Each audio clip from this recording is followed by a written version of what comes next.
It's 2022, and we've got a dreadful drama to ring in the new year. So take off your coats and pull up a crip, creeps.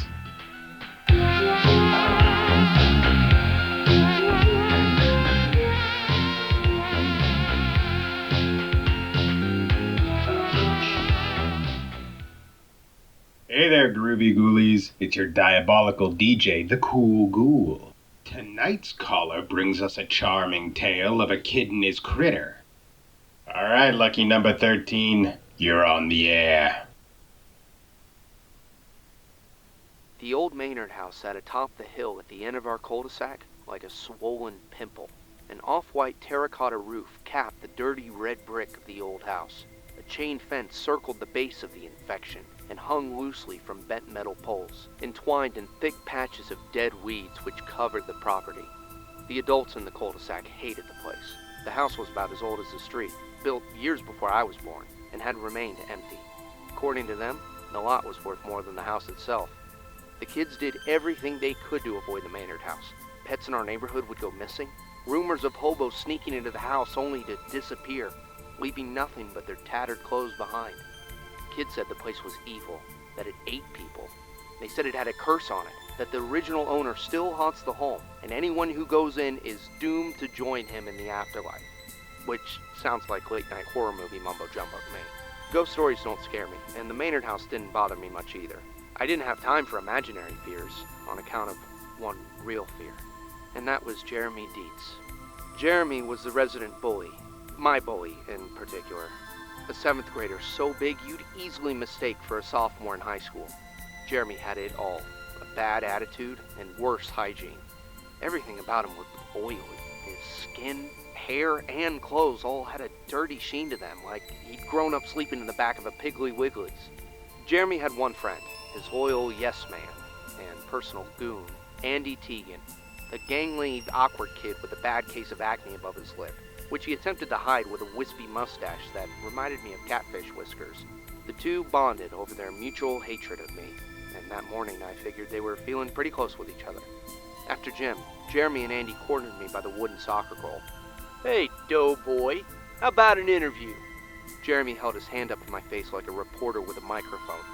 "Hold on, Jer, he won't fit the camera," Andy said, holding up his hands, making a rectangle with his pointer fingers and thumbs, then pulled them apart, zooming the camera out. "He still won't fit," and he pulled them even farther apart. "What's it like being so fat?" Jeremy asked. I kept my head down and didn't respond.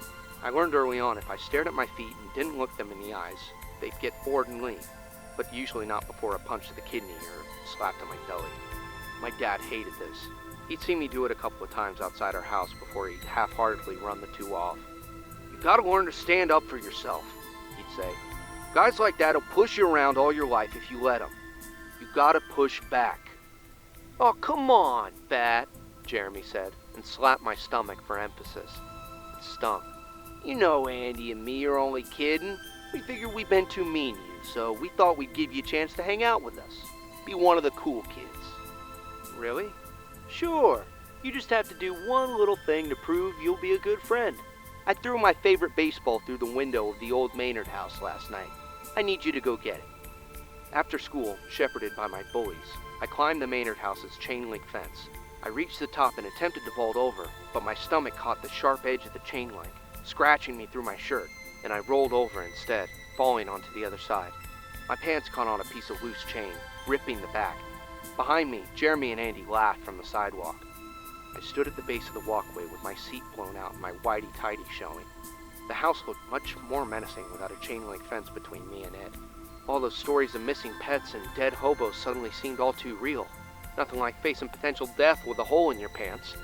I took a deep breath and walked up the shield path to the house. The door opened easier than I expected, given its age. The dusty windows along the side of the house did little to illuminate the interior. I stepped from the foyer into the combination living room and kitchen. The broken glass of the kitchen window where Jeremy's baseball had entered glittered on the countertop, sparkling in the orange light of the setting desert sun, but I saw no sign of the ball. The living room was empty of furniture and narrowed into a short hallway with two doors framed on either side of an open nook. A large iron grate filled the cavity's floor, and and there sat the baseball cradled between the two middle bars. A growing unease bubbled up from deep in the pits of my stomach the closer I came to the grate. Whatever the feeling was, it was enough to make me consider leaving without the baseball and accept the beating that waited for me if I returned empty-handed. Ghosts and goblins aren't real, but Jeremy's fists are. I took a deep breath, then reached over the grate. A chattering echoed from within the grate, and a tiny clawed hand popped out from between the bars and made a grab for my sleeve, but came up short and disappeared back into the grate. I yanked my arm back, stumbling backward, falling onto my butt.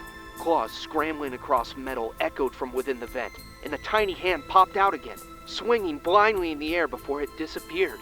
Whatever was down there screeched and chattered, and sounded like overall it was in a bad mood.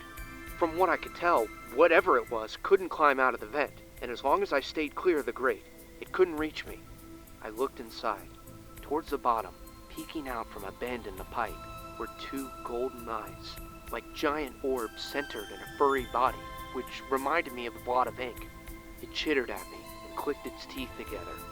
I took it for some sort of raccoon, given its hands had 5 fingers, but as far as I knew, raccoon hands didn't end in long claws, and their arms didn't have scales. The thing paced in a circle, and then in a sudden burst of speed, it scrambled up the pipe just short of the top and slid back down. Well, this answers where all the pets had disappeared to. That poor thing. Who knows how long it's been since it's eaten anything. I wasn't keen on the fact it was eating the local pet population, but I didn't like to see an animal suffer. We stared at each other for a moment, those giant golden orbs looking at me, like a puppy. And with the toe of my shoe, I lifted the grate, flipping it backward on its hinges. "What are you doing back there, Fat?" Jeremy stepped into the foyer. Behind him, Andy cautiously followed. "I found something. Come look. Some sort of animal. I think it's trapped." "No way," Jeremy said, and the two ran into the hallway, pushing me aside and leaning over the grate. "I think I see it," Andy said. "Let me see." Jeremy shoved him out of the way. "What is it? Some kind of dog?" Andy said.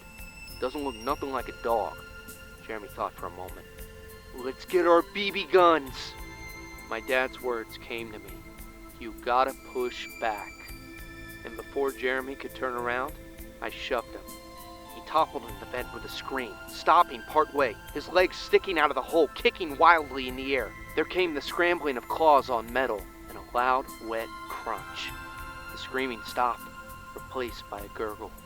Jeremy's legs jerked a couple of times before they disappeared into the vent, leaving us with a sound of lips smacking, punctuated by chitters of contentment as whatever it is ate. Andy and I looked at each other, both of us stunned by what had just happened, him by what I had done, and me by the realization of how good it felt. He tried to push past me, but I weighed more, and I shoved him back with all that extra weight behind it, the weight they used to make fun of me over. Andy fell on his back, his head hanging over the vent. There was scrambling, and those little hands popped up and wrapped their tiny claws around his face and pulled him inside. I listened to the thing in the vent happily chewing away. I reached over and closed the grate, the thing's giant golden eyes fixed on me. I smiled. I still had a couple of folks I wanted my new pet to meet. Thanks for calling. What a lucky kid. Why have a pet eat your homework when it can eat the teacher instead? That's it, Groovy Ghoulies. If you enjoyed the show, give me a like and subscribe for more spooky content. And click that little bell icon so you know when the next show is out. As always, I'll be sitting right here waiting for the next 13th caller.